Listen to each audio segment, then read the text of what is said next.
He's back. Or is he? Welcome to Unfiltered. I'm S.E. Cupp. The Donald Trump of 2016, who slayed more than a dozen GOP dragons in the Republican primary to become the unlikely nominee for president, is hoping to make a comeback. Looking for a repeat of 2016 in 2024, Trump appears to be reverting to the old playbook, swinging hard and early at his opponents. We all remember the ugly punches he threw, many of which were unprecedented in their nastiness. Trashing Carly Fiorina's face, attacking Ted Cruz's wife, mocking little Marco Rubio's stature, questioning Ben Carson's faith. Gross as it was, it worked. No one was able to match him in the ring.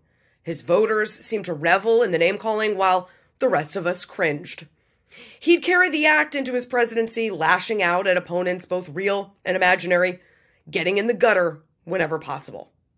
Trump's act was novel back then, but what about now, more than 6 years later? We've seen this show thousands of times at rallies, on Twitter and Truth Social, in interviews and on debate stages. It isn't titillating or shocking now. It's almost boring, in fact. And his punches seem to have lost some of their sting. Back in November, Trump tried out a new nickname for Florida Governor Ron DeSantis, who is believed to be considering a run for president, calling him Ron DeSanctimonious at a Pennsylvania rally. Sounding a little more erudite than Trump's usual schoolyard taunts, the nickname hasn't stuck.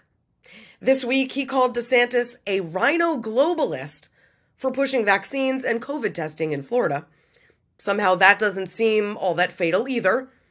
Trump's insisting that DeSantis would be very disloyal if he challenged him, but a number of GOP senators, from John Cornyn to John Thune, Cynthia Lummis to Marco Rubio, have said, no, anyone can run. Former U.S. Ambassador to the UN, Nikki Haley, a one-time Trump supporter, is also expected to throw her hat in the ring.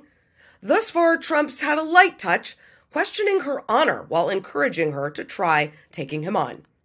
And he mocked his former Vice President Mike Pence, who's also mulling a run, for coming in at 7% in a poll of hypothetical GOP presidential contenders. Oh, Mike is doing better than I thought, he poked. Meh. Sorry, I know we're just getting started, but this Trump doesn't seem to pack the punch that 2016 Trump did.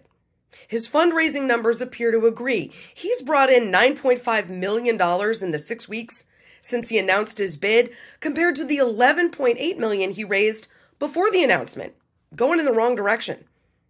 It's early, but so far this Trump seems, how should we say, low energy?